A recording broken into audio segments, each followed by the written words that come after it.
Mən belə fikrə gəldim ki, daha Avropada yaşayan bizimkilərə qarşı cavab formasında və yaxud hansısa bir formada videolar çəkməyəcəm. Çünki ləzzət eləmir ki, öz millətimizin nümayəndələri bir-birini qırırlar. Mənim üçün də o qədər fərqli, önəmli deyil kim düzdür, kim yanlış.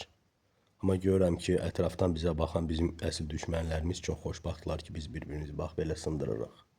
Ona görə bütün Azərbaycan xalqına, Azərbaycanda və yaxud xaricdə yaşayan nümayəndələrimizə, xalqımızın oğullarına can sağlığı arzu eləyirəm.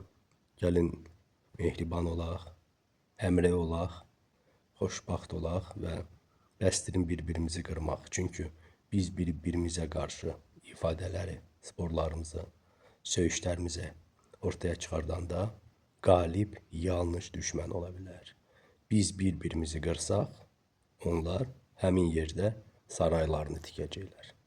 Var olun, bu ilə mən bu mövzunu Avropada yaşayan bizimkilərlə tamamilə bağlayıram və yenə də kimin qanında heç olmasa 1 qram Azərbaycan qanı var, kimin ürəyi Azərbaycanla döyünür, hamıya yalnız can sağlığı, fərqi yoxdur onun strateji və yaxud siyasət mövzusu. Yox, o vacib deyil mənim üçün. Mənim üçün vacib odur ki, xalqımız bir-birini qırmasın. Hamıya can sağlığı arzu edirəm. Var olun, sağ olun.